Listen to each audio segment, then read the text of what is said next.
Hi, this is MessickStove and MessickStove.com. I'm getting ready to start the DNS machine 160.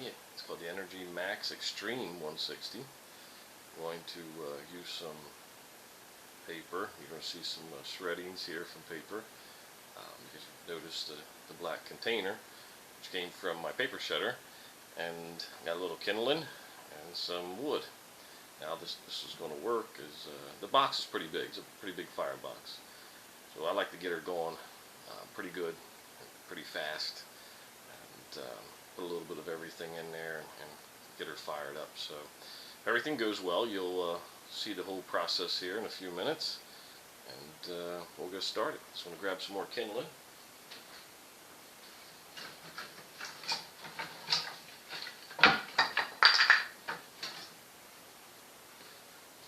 Okay.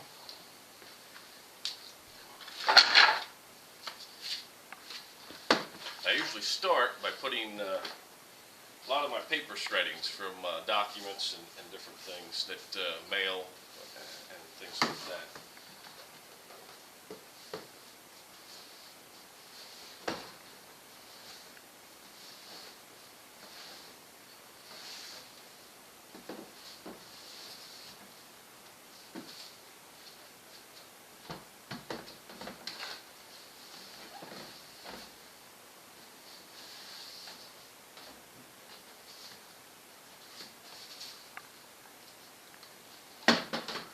Now I got that in there, and let me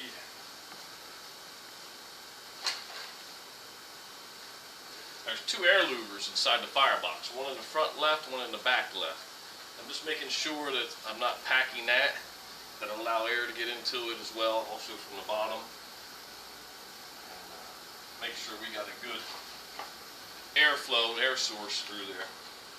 Now all I like to do is take a little bit of kindling, little pieces of wood, throw little pieces in here.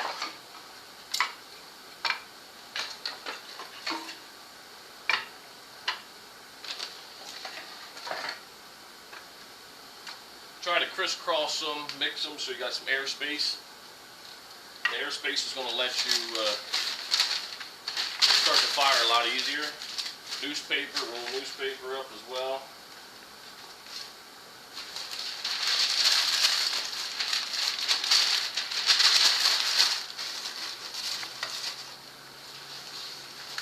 Many different ways you can start a wood stove. This seems to work for me and the size of the firebox. This is not no little stove. This is not a little tiny one. You can start with a couple of sticks real nicely. There's a lot of space in this firebox. 4 cubic feet. And notice I got my paper in there. We'll stack it up with some more wood.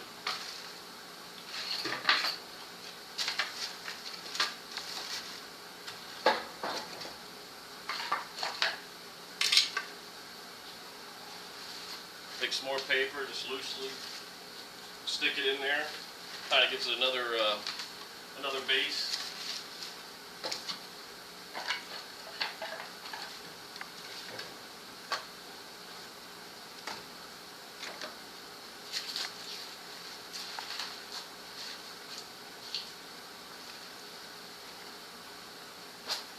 Got one more product to put in it.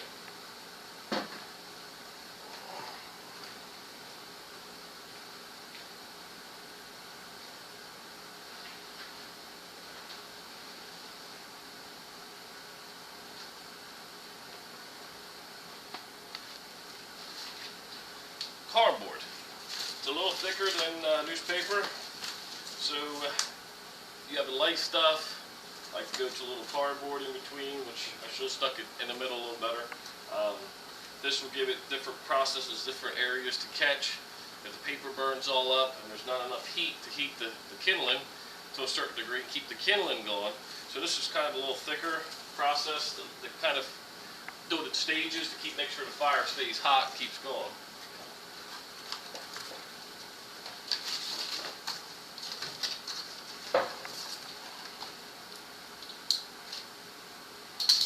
no blade in my knife. That's, I got to replace that.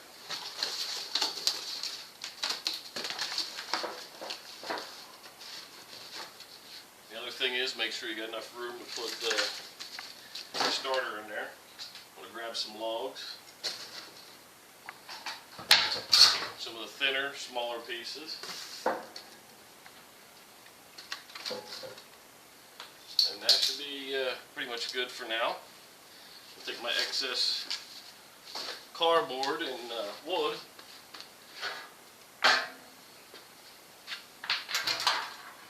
Now when you go to start a wood stove, or this particular wood stove, you want to open the bottom door just for starters.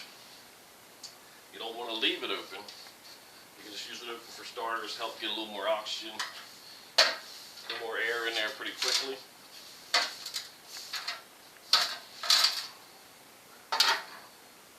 And that'll make it a little easier as well. And on the side, there's a air regulator control. We'll turn that all the way open. Some stoves on the DNS machines may be on the back. That's wide open. In my other video I show that particular process. Now I got my little starter. I can make sure my air is visible here. I'll stick this down.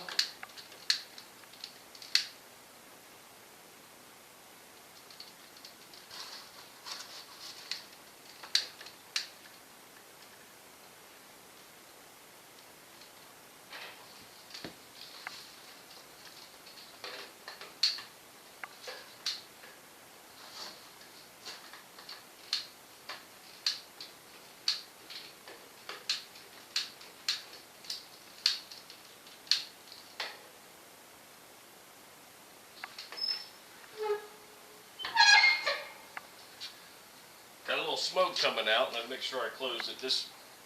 Not sure if this is running out or if it doesn't want to work because it's upside down. As you notice, we got a little flame going. Not as much as I want it to. We should have a lot more flame in that right there, right now, but can only get into the one corner to light it. And let's just see what this does here. We're going to let it run. And the other thing we got to do, now that I got it running a little bit, is open up the top damper. That's going to create a real nice draft going up to the stovepipe and out the chimney. Now you can see the fire starting to really get it. So now we got the top damper open. We got the stove loading door closed. We got the ash door open just for a short period of time. Let's get this rolling. And I got my air regulator bimetal air regulator on the side wide open. And normally what you do is you close this ash door and just open up the little air regulator on the side. So as you can see, they got some good flames going in there. Nothing worth saying it's going to catch a log on fire yet. It's right now it's just burning the paper, and it's probably getting hot enough that it's starting to catch some of the kindling. And this is what we need here, a good hot fire. Like I said, temperature gauges, you're not going to see anything moving on the temperature gauges for a while, even on a stovepipe. Very little movement is going to take place. If you notice now, she's really starting to get a fire in there now, starting to run around a little bit. I like to do the shredded paper, layer it, I like to stick that in there, make sure the air louvers are open, get the air in there. Also do a little layer of kindling. The kindling could have been cut a little smaller, like little sticks is the best way. I was just pressed for time. I need to get the stove started, take a chill off the house for this evening, and also thought I'd just demonstrate this real quick. And, a little pressed for time here. And, but this will actually start up pretty good. And then the cardboard does a really good job as another layer, and then you do some more kindling on top, a little bigger kindling. So you should do shredded newspapers or papers at the bottom, small kindling, make it so it's airy, put a little cardboard and some more a little kindling, and you can go up to a little more cardboard and a little bigger kindling, and then some rolled up newspapers in there. You can stack it in different ways. I always try to put the lighter stuff to the bottom, work my way up. And you can notice I got a couple of big logs in there. So this video may get stretched out. longer than needed to actually see this whole process. So I may stop it here shortly and refire it up for another view. Do part 2 maybe. We'll see what happens.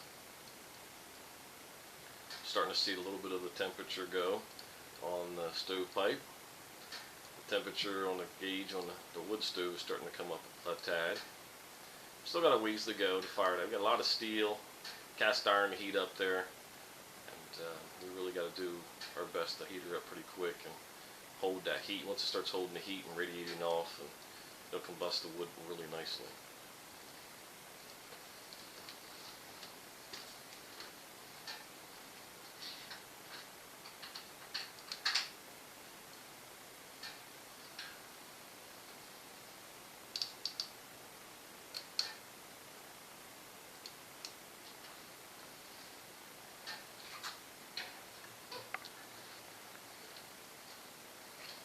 Now if you notice, I closed the bottom door, and now it's sucking all the air it needs from the air regulator onto the left side. And like I said, you don't need to leave the bottom door open to do this process. I'm just in the very beginning because I pack it so much is a good idea, just to get extra airflow. Now right now it's running safe, it's controlled. If I walk away from this now and come back, it wouldn't be too much of an issue, but you don't do that. You want to stay with your stove. But the whole idea is that I don't have to leave the bottom ash door open like you do with a lot of stoves, or leave the top door open to get air through it. It's going through the regulator. Now we're going to be here a little bit longer here, probably another 15 minutes or so of getting this thing heated up to where I need it. Once the temperature of the stove gets up a little higher, and the chimney or the stove pipe temperature gets up a lot higher, I will shut her down, the damper, and then let it ride some more, leaving it wide open on the regulator on the side, air control.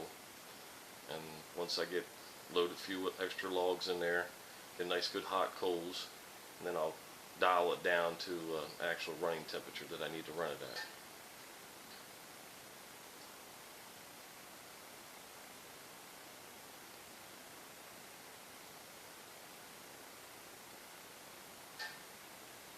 Stovepipes hasn't even hit probably 150 maybe by now almost. And stove is trying to work its way up. It's not even hitting 300 yet. Steel still takes a while. There's a lot of steel. A lot of steel you got to heat up there. Like I said, it looks like this is going to stretch out a little longer. So probably we'll do a part 2 here.